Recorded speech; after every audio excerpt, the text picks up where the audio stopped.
Hi guys, Peter Obi endorsement from former President Olusegun Obasanjo is a trending topic now. This endorsement is giving APC and PDP sleepless nights. In this video, Paschal Odibo has said it all by giving it woto to APC and PDP. Guys, watch and share this video out. Why do you think there is all of this aggression that has been raised up by his endorsement for Peter Obi? Good afternoon. Thank you for having me.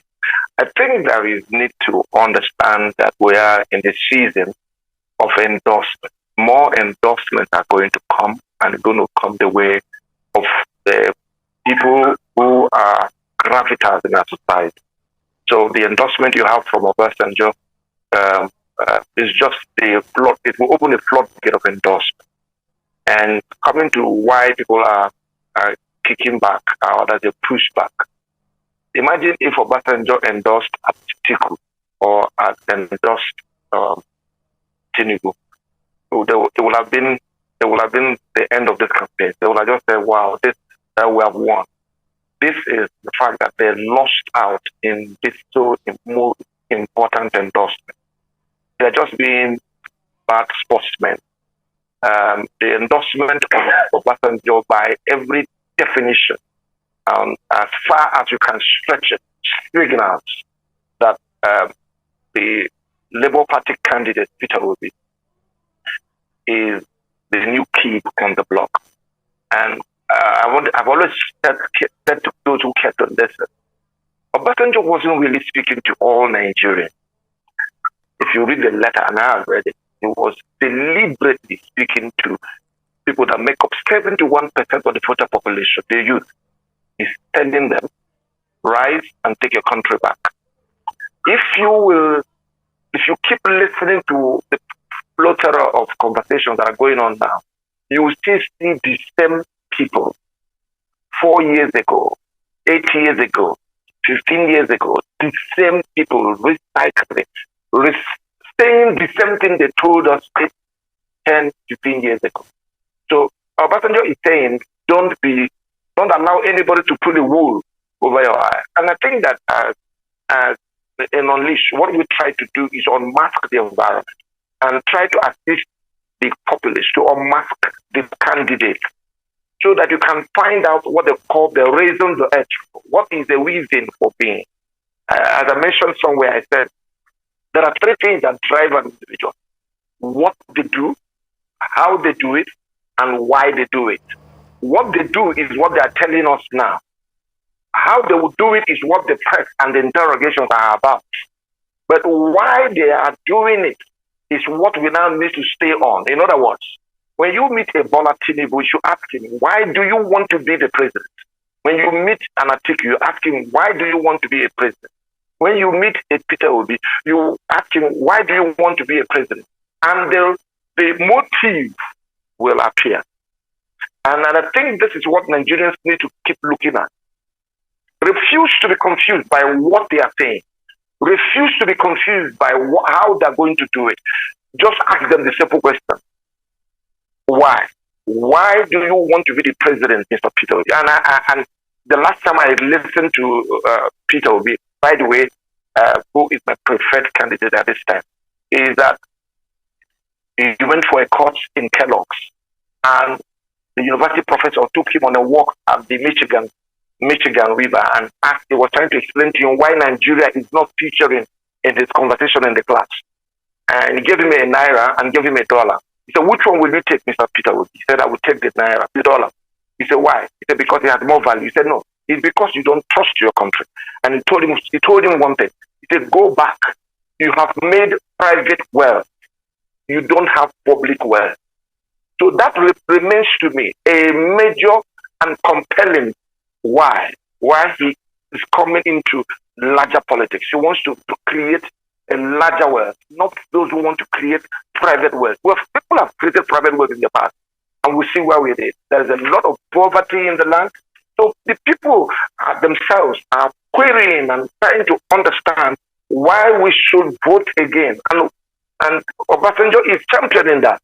That these are men and women who do not have any strong why for him to recommend them to the politics.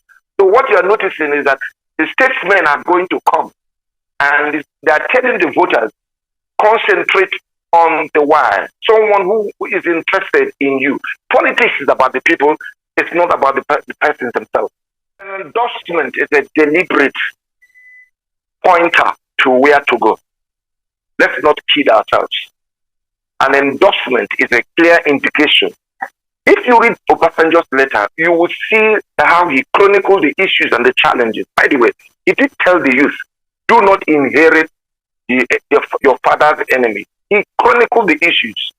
And the point I'm making here is that a senior citizen, a senior statesman like Obasanjo's endorsement must be taken seriously.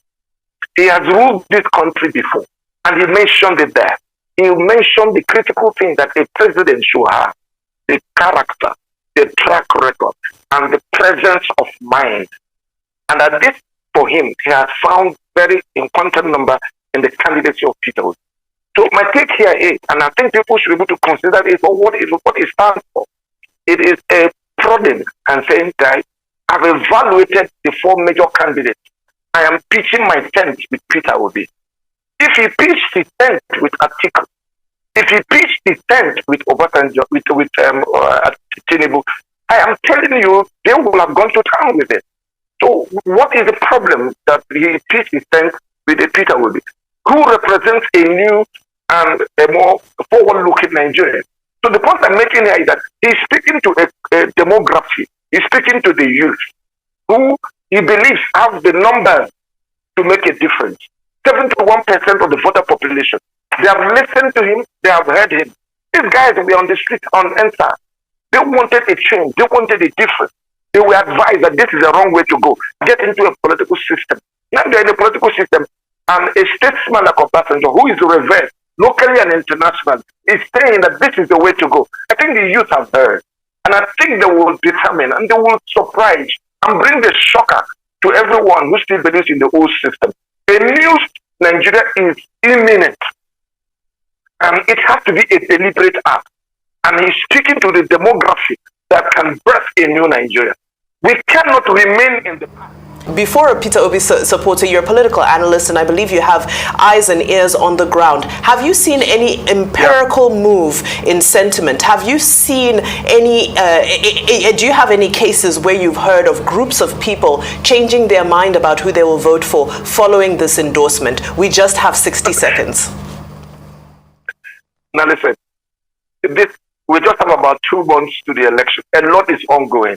A lot is happening. And there's going to be a lot more conversions are occurring. Listen, Nigerians are looking for inclusiveness. Nigerians are looking for a presidency that they can trust. Nigerians are looking for hope. Nigerians are looking for